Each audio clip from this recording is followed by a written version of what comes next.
Basheer sir வணக்கம். இந்த இப்போ கூட்டணியில் வந்து நாங்கள் தொடர இயலாது சூழல் அப்படி இருக்கு என்று வீரபாண்டியன் அவர்கள் சொல்லியிருக்கிறார். இதற்கு முன்னதாக ஒரு வாரம் இருக்குன்னு நினைக்கிறேன், ஒரு அப்ராக்சிமேட்டாக சிபிஎம்முடைய மாநில செயலாளர் வந்து திரு சண்முகம் பேசுகின்ற போது கூட்டணியே இல்லைங்க, அந்த திமுக கூட்டணி இல்லைன்னு. கோமாத்தேக்கோடைய ஈஸ்வரன் நீங்கள் அந்த அவருடைய திருச்சியில் நடைபெற்ற கூட்டத்தில் கூட அவர் பேசியிருப்பதை பார்த்துருங்க. கூட்டணி இல்லைன்னு நீங்கள் கூட்டணி இல்லைன்னு சொல்லுங்கள், திமுக கூட்டணி இல்லைன்னு சொல்லாதீங்க, நாங்களாம் கூட்டணி இல்லையா அப்படின்னு கடுமையான அதற்கு எதிர்வினையாக ஆற்றி இருக்கிறாரு. இப்போ உங்களுடைய நிலைப்பாட்டில் இப்போ நீங்கள் தோழமையில் இருக்கிறீங்க, எப்படி பார்க்கிறீர்கள்? யார் இருந்தாலும் இல்லைனாலும் பிரச்சனை இல்லைன்னு திமுக தரப்புலேருந்து அதற்கு ஒரு பதில் விமர்சனமும் வந்திருக்கிறது. உங்களுடைய பார்வை, களச்சூழல் என்ன? இல்ல, திமுக கூட்டணி இல்லை என்று மார்க்சிஸ்ட் கம்யூனிஸ்ட் கட்சியினுடைய மாநில செயலாளர் சொன்னது தவறான கூற்று. அவர் இல்லை என்று வேண்டுமானால் சொல்லலாம். நான் இந்த விஷயத்துல அண்ணன் ஈஸ்வரன் பேசிய விதம் தவறுன்னு நினைக்கிறேன். அவர் தோழர் சண்முகத்தை பார்த்து நீ யாரியா அப்படின்லாம் பேசினாரு, அதுல எனக்கு உடன்பாடு இல்லை. ஆனால் அவர் பேசிய கருத்து சரி. திமுக கூட்டணி இல்லை என்று சொல்லிவிட முடியாது. மனிதநேய மக்கள் கட்சி இப்போதும் கூட்டணியில இருக்கிறது, மனிதநேய ஜனநாயக கட்சி இப்போதும் கூட்டணியில இருக்கிறது, இன்ன பிற கட்சிகள் கூட்டணியிலே தொடர்ந்து கொண்டுதான் இருக்கிறார்கள். ஆனால் இடம்பெறாத எங்களை போன்ற நாங்க எந்த தொகுதி உடன்படிக்கைக்குள்ளும் வரல. அதற்கு பல்வேறு காரணங்கள் இருக்கு. எங்களுக்கு இடம் தரணும்னு தலைவர் தளபதி விரும்பினார், ஆனால் கொடுக்க முடியாத சூழல் வந்ததை நாங்கள் அறிவோம். நாங்களும் இப்போது வரை திமுக கூட்டணியில் தொடர்கிறோம். வெளியே சொல்லக்கூடிய சூழலா இல்ல தவிர்க்க வேண்டாமா? இல்ல, வெளியே சொல்லக்கூடிய சூழல்னா வைகோ அன்றைக்கு எங்களுக்கு முட்டுக்கட்டை போட்டார் சார். வைகோ நாங்க வந்து அந்த கூட்டணியில் இடம்பெற்று விடக் கூடாது என்பதற்காக வழியே சென்று திமுக தலைவரத்துல நான் உதயசூரியன் சின்னத்துல கூட போய் நின்றுறேன்னு சொல்லி திமுக தலைவரை கன்வின்ஸ் பண்ற வேலையை செய்தாரு. திமுக தலைவர் கூட்டணி கட்சிகளினுடைய மனம் நோக கூடாது என்பதற்காக இன்னைக்கு இருக்கக்கூடிய பிரச்சனையே என்னன்னா, தலைவர் தளபதி வந்து நினைக்கிறாரு இல்லையா, கூட்டணி கட்சிகள் மனம் நோக கூடாதுன்னு. அந்த எண்ணப்பாடு கூட்டணி கட்சிகள் இடத்துல இல்ல. அண்ணன் இதாயத்துல்லா அவர்கள் நீண்ட நெடிய அனுபவம் பெற்றவர், என்னை போன்றவர்களுக்கு முன்னத்தி ஏறவர். அவர் நிறைய செய்திகளை சொன்னார், அந்த செய்திகளுக்கு நான் வர்றேன். அதுக்கு முன்னாடி மார்க்சிஸ்ட் கம்யூனிஸ்ட் கட்சி சொன்னது கண்டிக்கத்தக்கது. அந்த கருத்து ஏற்புடையதல்ல. திமுக கூட்டணி இப்போதும் இருக்கிறது, கூட்டணியில் பல்வேறு கட்சிகள் இடம்பெற்றிருக்கு. அதே போல தோழர் வீரபாண்டியன் அவர்கள் ஒரு செய்தியை சொல்லாமலே கடந்து போறார். நீங்க காங்கிரசுக்கு ஒரு நியாயம் இருந்தது, அது சொல்லிக் கொள்ளாமல் போனதற்கு பின்னால் அந்த கட்சி மீண்டும் காமராஜர் ஆட்சி அமைக்க வேண்டும் என்று நீண்ட நாட்களாக பேசுகிறார்கள். மறைந்த அண்ணன் EVKS இளங்கோவன் போன்றவர்கள் எல்லாம் நெடுங்காலமாக எழுப்பி வருகிற குரல். இப்போது ஆட்சி அதிகாரத்தில் பங்கு பெறுகிற ஒரு வாய்ப்பு கிடைத்திருக்கு என்று கருதி அவர்கள் சொல்லாமல் போயிருக்கலாம். சொல்லிவிட்டு போனார் அண்ணன் திருமா. அதே போல சொல்லிவிட்டு போனதாக IUMலும் இப்போது போய் இடம்பெற்றிருக்கிறாங்க. இவங்களுக்கு எல்லாம் ஒரு நியாயம் இருந்தது. வெளியில் இருந்து ஆதரவு தருகிறேன் என்று சொல்லிவிட்டது இந்திய கம்யூனிஸ்டும் மார்க்சிஸ்ட் கம்யூனிஸ்டும். இப்போது கூட்டணியில் நாங்கள் வெளியேறுகிறோம் என்று சொல்வதற்கான காரணம் என்ன? ஏதாவது ஒரு வலிமையான காரணத்தை சொல்லணும்ல. இப்ப வைகோவும் அவருடைய மகனும் தொடர்ச்சியாக சொல்லிக்கிட்டே வராங்க, எங்களுக்கு நிர்பந்தம் கொடுத்தாங்க திமுக சின்னத்துல போட்டியிடுறதுக்கு, எங்களுக்கு குறைந்த இடத்தை கொடுத்தாங்க, இப்படி எல்லாம் ஒரு காரணத்தை கற்பிக்க முயல்கிறார்கள்ல. அந்த காரணத்தை கூட தோழர் வீரபாண்டியன் சொல்லல, ரொம்ப இலகுவாக கடந்து போறாருன்னா திமுகவை குறை சொல்வதற்கு எந்த விதமான வாய்ப்புகளும் அவருக்கு வாய்க்கலன்னு தான் நான் புரிஞ்சுக்கிறேன். அதுக்குதானே அவர் சொல்றாரு, அதுக்குதானே திரு பஷீர், அதுக்குதானே அவர் என்ன சொல்றாருன்னா, எங்களுக்கு அவங்களோட இருக்கக்கூடியது வந்து நட்பு முரண்னா பகை முரண் கிடையாது, அவங்க வந்து தேச நலன் சார்ந்து இருக்கக்கூடிய எல்லாரும் சேர்ந்து நம்ம செயல்படுவோம், அரசுக்கு நாங்க வந்து ஒரு பக்கபலமாக இருக்கிறோம், அவ்வளவுதான், அந்த நிலைப்பாடு தான், அதுதான் சூழல் அப்படின்னு தெளிவுபடுத்துறாருன்னு புரிஞ்சுக்க முடியாதா? இல்ல, அதாவது என்னன்னா, என்ன நீங்க வந்து பகை முரண்னு சொல்றீங்க இல்லையா, நட்பு முரண்னு சொல்றீங்க இல்லையா, அந்த நட்பு முரணாகவே நான் வச்சுக்கிறேன். என்ன நட்பு முரண்? உங்கள் நட்புக்குள் என்ன முரண்பாடு வந்தது அதை சொல்லுங்க வெளிப்படையா. ஏன் அதை சொல்ல மறுக்கிறீங்க? எது உங்களை தடுக்குதுங்கிற கேள்வி இருக்கு. ஒண்ணு. ரெண்டாவது, விஜய் முதல் நாள் டி ராஜாவை போய் டெல்லியில சந்திக்கிறார், மறுநாள் நீங்கள் இப்படி ஒரு அறிவிப்பை வெளியிடுகிறீர்கள். இது ரெண்டுக்கும் தொடர்பு இருக்குன்னு நான் பாக்குறேன். இப்போதும் அதே ஒரு குற்றச்சாட்டை வைக்கிறாங்களே. இப்போதும் இப்ப முதலமைச்சர் வந்து மாண்புமிகு முதலமைச்சர் டெல்லியில இருக்கிறாரு, அவர் இடதுசாரி இயக்கக்கூடிய தலைவர்களை சந்திக்கிறார், காங்கிரஸ் கட்சியின் தலைவர் சந்திக்கிறார், இங்க இந்த அறிவிப்பு வருகிறது என்று அதற்கும் ஒரு விமர்சனத்தை வைக்கிறாங்களே. இல்ல, அது நியாயமான விமர்சனம் தானே. அந்த விமர்சனம் ஏற்புடையதானே. விஜய் சந்தித்ததற்கு பிறகு இப்படி ஒரு மனமாற்றம் எதற்கு? இந்த 10 நாட்களாக ஏன் இந்த மனமாற்றம் ஏற்படவில்லை? நீங்க சொல்லலாம், கட்சியினுடைய பல்வேறு கட்டங்களாக நாங்கள் கலந்து ஆலோசித்தோம் அப்படின்னு. அப்போ இதெல்லாம் கலந்து ஆலோசிக்க போறோம், நாங்க கூட்டணியில இடம்பெற போறோமா இடம்பெறவில்லையா என்பதை நாங்கள் அறிவிக்க போகிறோம் என்கிற செய்தியாவது நீங்க நாட்டு மக்களுக்கு சொன்னீங்களா? இதெல்லாம் இப்போ முடிவெடுத்ததற்கு பிறகு சொல்லப்படுகிற செய்திகள் சார். கம்யூனிஸ்ட் ஏன் கூட்டணியிலிருந்து வெளியேறினாங்கிற நியாயத்தை இதுவரைக்கும் கம்யூனிஸ்டுகளாலேயே சொல்ல முடியல. இதை ஒரு பக்கம் வச்சுக்கோங்க. அண்ணன் இதாயத்துல்லா பேசும்போது 2 செய்தியை சொன்னாங்க. என்ன சொன்னாங்கன்னா, ஜனநாயக சக்தின்னு தாவேகாவை சொல்றாரு, அதாவது இந்திய கம்யூனிஸ்டினுடைய மாநில செயலாளர், நாங்க ஒரு முடிவு எடுத்துட்டோம், இதுக்கு முன்பு வந்து அந்த மாதிரியான முடிவெடுக்கிற சூழல் இல்லைன்ற. நான் என்ன கேட்கிறேன்னா, மக்கள் தீர்ப்பை நீங்கள் மதிப்பதாக இருந்தா 2016 அம்மையார் ஜெயலலிதா தானே வெற்றி பெற்றாங்க. அன்னைக்கு அவங்களுக்கு பக்கத்துல பிஜேபி இல்லையே. நீங்க அன்னைக்கு போய் அதிமுகவுக்கு பக்கத்துல நின்றுக்கலாமே, ஏன் நிக்கல? அப்ப மக்கள் தீர்ப்பை நீங்க மதிக்கல. உங்களுக்கு ஒரு வாய்ப்பு வந்தது, அந்த வாய்ப்பை நீங்கள் பயன்படுத்தி கொண்டீர்கள். ஒன்று. இரண்டாவது, அவர் சொல்றாரு தூக்கி சுமப்பது என்று சொன்னால் நீங்க சுமையை இறக்கி வச்சா சந்தோஷம் தானே. திமுக தொண்டன் உண்மையிலேயே களத்தில் மகிழ்ச்சி அடைகிறான். தூக்கி சுமந்தது உண்மையா? அது எப்படி நீங்க தூக்கி சுமந்ததாக சொல்லலாம்? 2006ல நாங்க தூக்கி சுமக்கலையா அப்படின்ற ஒரு விஷயத்தை அண்ணன் நல்லா புரிஞ்சுக்கணும். உங்களை படிப்படியாக குறைத்து விட்டது திமுக நீங்க சொல்றீங்க. அன்னைக்கு நீங்கள் வலிமையாக இருந்தீர்கள், அந்த இடத்தை பெற்றீர்கள். அதன் பிறகு நீங்கள் வலிமை குறைந்தது திமுகவினுடைய தப்பா? ஈக்குவல் சீட் ஷேரிங்ல நாங்க இருந்தோம், பாதிக்கு பாதி நாங்க போட்டிட்டோம்னா அன்னைக்கு தமிழ்நாட்டில் காங்கிரஸ் உடைய நிலைமை என்ன? அன்னைக்கு மூப்பனார் போன்ற தலைவர்கள் உங்களோடு இருந்தார்கள், கட்சி வலிமையாக இருந்தது. இன்னைக்கு என்ன நிலைமை? கட்சி நாளொரு மேனியும் பொழுதொரு வண்ணமுமா தேஞ்சிக்கிட்டே போற காட்சியை நம்ம பார்க்கணும். அதுக்கு காரணமே திமுக தான் சொல்றாரு.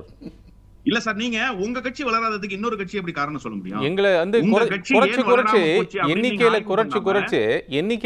குறைச்சு என்னன்னா எங்களுக்கு வந்து ஏன் ஒத்துக்கிட்டீங்க? இத்தனை நாட்களாக ஏன் ஒத்துக்கிட்டீங்க?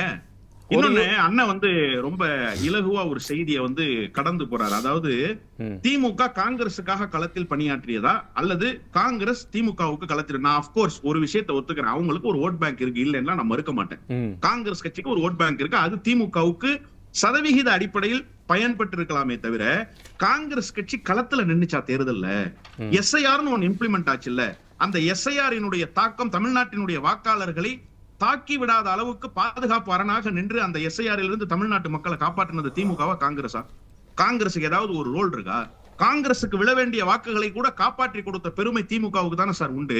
அப்ப திமுகவுக்கு தானே நீங்க துரோகம் செஞ்சதா பொருள். இன்னொரு விஷயம், ரொம்ப முக்கியமான விஷயத்த அண்ணன் வந்து சொல்றாரு. என்ன சொல்றாருன்னா, நாங்க வந்து முதுகல குத்தல, நாங்க வந்து சுமையாக எங்களை அவங்க தூக்கி சுமக்கலன்றார். உண்மையிலேயே திமுக தூக்கி சுமந்தது என்பது உண்மை. மேலூர்ல காங்கிரசுக்கு என்ன சார் ஓட் பேங்க்? மேலூர்ல எப்படி காங்கிரஸ் போய் வெற்றி பெற்று இன்னைக்கு அண்ணன் விஸ்வநாதன் உயர்கல்வித்துறை அமைச்சராக வந்திருக்காரு? அவருக்கும் மேலூர் தொகுதிக்கு என்ன சம்பந்தம்? மேலூர்ல திமுக வேலை செய்யாம நீங்க வெற்றி பெற்றீங்களா? மயிலாடுதுறையில காங்கிரஸ் வேட்பாளரை மாற்றணும்னு காங்கிரஸே போர்க்கொடி சார். காங்கிரஸே சொல்லுது, அங்க இருக்கிற ஒரு பகுதி காங்கிரஸ் போராட்டம் நடத்துது. இதையெல்லாம் தாண்டி 10,000 வாக்குகள்ல தம்பி ஜமால் வெற்றி பெற்று வராருன்னா எப்படி அந்த வெற்றி சாத்தியமாச்சு? திமுக இல்லாமல் அந்த வெற்றி சாத்தியமாச்சா? இதே போன்றுதான் நாடாளுமன்ற தேர்தல் நடந்துச்சு சார். கேண்டிடேட் இல்லாம பிரச்சாரத்துக்கு போயிட்டார் சார் அன்னைக்கு இருந்த சிஎம், திமுக தலைவர், கூட்டணி கட்சியினுடைய தலைவர். கேண்டிடேட்டே இல்ல சார், கடைசி நாள் வர்றாரு சார் அண்ணன் விஸ்வநாதன். அதன் பிறகு தேர்தல் களப்பணி திமுக வெற்றி பெற வச்சிருக்கு சார். இப்படி ஒவ்வொரு இடத்திலும் காங்கிரசினுடைய வெற்றிக்கு பாடுபட்டது திமுகவா இல்லையா? பூத் ஏஜென்ட் போட்டது திமுகவா இல்லையா? களத்துல நின்று வேலை செஞ்சது திமுகவா இல்லையா? கவுண்டிங் ஏஜென்டா போனது திமுகவா இல்லையா? காங்கிரஸ் அப்படி எங்காவது போச்சா திமுகவுக்கு? ஒரு இடத்துல நீங்க போய் பணியாற்றீங்களா? அப்போ நீங்க வந்து அந்த வாக்களித்த மையினுடைய ஈரம் காய்வதற்கு முன்பாகவே சொல்லிக் கொள்ளாமல் போய் ஒரு கூட்டணிக்கு ஆதரவு தெரிவிக்கீங்கன்னா உங்களுக்கு இன்றைக்கு அந்த வாய்ப்பு கிடைச்சிருக்கு. அந்த வாய்ப்பை நீங்க பயன்படுத்திக் கொள்கிறீர்கள். மகிழ்ச்சி. அரசியல்ல அதிகாரம் என்பது இன்றியமையாததுதான். ஆனா நீங்க செய்ததுக்கு பேரு துரோகம் இல்லாம வேற என்ன? வாய்ப்பு வரும்போது நகர்வது சரியானதா இருந்தா அதற்கு பேர் துரோகம் தானா? இல்ல சார், நான் என்ன கேக்குறேன், இவ்வளவு நாள் வெற்றியை மட்டுமே தொடர்ச்சியாக தந்தார்ல திமுக தலைவர். 2019ல எதிர்க்கட்சி அந்தஸ்தே காங்கிரசுக்கு கிடைக்காத போது அண்ணன் ஈவி.கே. இளங்கோவன் மட்டும் தான் தேனியில தோல்வி. அதுக்கு அண்ணன் ஈவி.கே. இளங்கோவன் தான் காரணம், மறைந்து விட்டார். நான் அவர் குறித்து பேச விரும்பல. காங்கிரஸ் தான் அதுக்கும் காரணம். திமுக எல்லா இடத்திலும் காங்கிரஸை வெற்றி பெற வச்சுச்சு. அன்னைக்கு எப்படி நீங்க வந்து நாடாளுமன்றத்துல போய் உங்களுடைய பிரதிநிதித்துவத்தை நிலைநாட்டினீங்க? திமுக இல்லாம உங்களால சாத்தியப்பட்டுச்சா? 2024ல அறுதி பெரும்பான்மையே கிடைக்காமல் நீங்க வந்து ஆட்சியை கைப்பற்ற முடியாம போகுது காங்கிரஸ் கட்சிக்கு. ஆனா காங்கிரஸ் கட்சிக்கு எதிர்க்கட்சி அந்தஸ்து 10 வருடங்களுக்கு கழிச்சு கிடைக்குது சார். தமிழ்நாட்டுல 100 விழுக்காடு வெற்றியை காங்கிரஸ் வருது. இது எப்படி சாத்தியப்பட்டுச்சு? இது திமுக இல்லாம சாத்தியம். அப்போ தொடர் வெற்றியை உங்களுக்கு தருகிற போது திமுகவோடு பக்கத்துல இருக்கீங்க. ஒரே ஒரு தோல்வியை அண்ணன் ஸ்டாலின் சந்தித்து விட்டார் என்று தெரிந்த உடனேயே நீங்க விட்டுட்டு போறீங்கன்னா இதுக்கு பேர் துரோகம் இல்ல. நான் கேட்கிறேன், இப்படி வச்சுக்கங்களேன், அண்ணன் இதயத்துல பதில் சொல்லட்டும், இப்படி வச்சுக்கோங்க என்னுடைய செய்தியை. ஒருவேளை 2024ல கூட்டணி அமைச்சு போட்டியிட்டுட்டோம், நீங்க 10 இடத்துல வெற்றி பெற்றுட்டீங்க. இப்போ மோடி கூப்பிடுறாரு, தேசிய ஜனநாயக கூட்டணியில் போய் திமுக அங்கம் வகிச்சு மந்திரி சபையில இடம் பெற்று அண்ணன் ஆர் ராசா மாதிரியான ஆட்கள், டி.ஆர். பாலு மாதிரியான ஆட்கள், எங்க தொகுதி முரசொலி மாதிரியான ஆட்கள் எல்லாம் மந்திரி ஆயிட்டாங்கன்னா நீங்க எப்படி அதை ஏற்பீங்க? அதை துரோகம்னு நீங்க சொல்ல மாட்டீங்க. வாய்ப்பு கிடைச்சிச்சுன்னு சொல்லிடுவீங்களா? ஆனா அந்த வேலையை ஒருபோதும் திராவிட முன்னேற்ற கழகம் ஏற்கனவே ஒரு பிரீசிடென்ஸ் இருக்கிறதாக காங்கிரஸ் கட்சியின் சார்பு குற்றச்சாட்டு வைக்கப்படுகிறது. அந்த சூழல் எப்படி அமையப்பட்ட சூழல், அதை சொல்லுங்க. அண்ணன் இதயத்துள்ளாக்கு தெரியாத பேசிடுவோம் சார், பேசுவோம். நான் மீண்டும் உங்ககிட்ட வரேன், பேசிடுவோம் சார். ஒரே நிமிஷம். அதாவது இந்த விஷயத்தை பொறுத்த வரைக்கும் நான் வந்து அண்ணன் திருமாவின் பக்கம் நிற்கிறேன். தோழர் பாவலனுடைய கருத்தை நான் ஏற்கிறேன். என்ன அப்படின்னா, கடைசி மனிதனுக்கும் ஜனநாயகம் ஆட்சியில் பங்கு அதிகாரத்தில் பங்கு என்கிற குரலை வலிமையாக பதிவு செய்தவர் அண்ணன் திருமா தான். அதுல ஒண்ணும் மாற்று கருத்துக்கு இடமே இல்லை. இப்ப என்னன்னா, ஈஸ்வரனா அண்ணன் திருமாவானா, நான் அண்ணன் திருமா பக்கம் நிக்கிறேன். ஏன்னா எனக்கு அண்ணன் திருமா தான் வேணும். ஒடுக்கப்பட்ட மக்களின் குரலாக, நசுக்கப்பட்ட மக்களின் குரலாக, சமூக நீதியின் குரலாக, தென்னிந்தியாவிலேயே, இன்னும் குறிப்பா சொன்னா இந்தியாவிலேயே ராம்விலாஸ் பாஸ்வானிலிருந்து மாயாவதி வரை எல்லோரும் பாசிசத்தின் பக்கம் மண்டியிட்ட போது பாசிசத்தின் பக்கம் மண்டியிடாமல் நின்ற ஒரே தலைவர் அண்ணன் திருமா தான். இன்னைக்கு நான் பெருமையா கருதுறேன், நான் அண்ணன் திருமா பக்கம் நிக்கிறேன். பாவலன் பேசினார் இல்லையா, அதுல ஒரு பகுதியை நான் ஏற்கிறேன், ஒரு பகுதியை நான் மறுக்கிறேன். எதை ஏற்கிறேன்றதை நான் சொல்லிடுறேன். அவர் சொன்னார்ல, நீ மட்டுமே தான் அதிகாரத்தில் இருக்க, அந்த குரல் வந்து கொங்கு நாடு தேசிய மக்கள் கட்சியினுடைய ஈஸ்வரனுக்கு எதிரான குரல்னு நான் புரிஞ்சுக்கிறேன். அது அண்ணன் மு.க. ஸ்டாலினுக்கு எதிரான குரல் இல்ல. If I am not wrong, நீங்க கரெக்ட் பண்ணுங்க. பாவலனுக்கு நான் கேட்டேன் இல்லையா, அது அவருக்கு எதிரான குரல். ஆனா அதே நேரத்துல திமுக பங்கு தரலன்னாரு. வக்பு வாரியத்தை முன்னாள் நாடாளுமன்ற உறுப்பினர் அப்துல் ரஹ்மானுக்கு கொடுத்தது ஆட்சியில் கொடுத்த பங்காக நீங்க கருதலையா? அதே போல அவர்களுக்கு சிறுபான்மை நல வாரியத்தினுடைய தலைவர் பொறுப்பை தந்தது நீங்க ஆட்சியில பங்கு கொடுத்ததாக கருதலையா? அதே மாதிரி கடலூர்ல தோழர் தாமரை செல்வன் மாநகராட்சியினுடைய துணை மேயரா இருந்தாரு. யார் கொடுத்தது? திராவிட முன்னேற்ற கழகம் கொடுக்கலையா? திரிசூலி தொகுதிக்குள்ள இல்ல, திரிசூலி தொகுதிக்குள்ள எனக்கு பேர் மறந்துருச்சு, தர்ம முனீஸ்வரன் நினைக்கிறேன் அந்த தோழருடைய பேரு. பேரூராட்சி மன்றத்தினுடைய துணைத் தலைவராக அவரோ அவருடைய மனைவியோ இருந்தாங்க. இப்படி எல்லா இடங்களிலும் எங்கெல்லாம் அதிகாரத்தை பகிர்ந்து கொடுக்க முடியுமோ அங்கெல்லாம் திமுக பகிர்ந்து கொடுத்திருக்கு. ஒண்ணு சார், தமிழ்நாட்டில் இதுவரைக்கும் கூட்டணி ஆட்சி அமைய பெறல சார். அண்ணன் திருமா தொடர்ச்சியாக அதிகாரத்தில் பங்கு கேட்டுக்கிட்டே இருந்தாரு. அதுல ஒண்ணு மாறுபட்ட கருத்து இல்ல. ஆட்சி அதிகாரத்தில் பங்கு கேட்பது எல்லோருடைய உரிமை.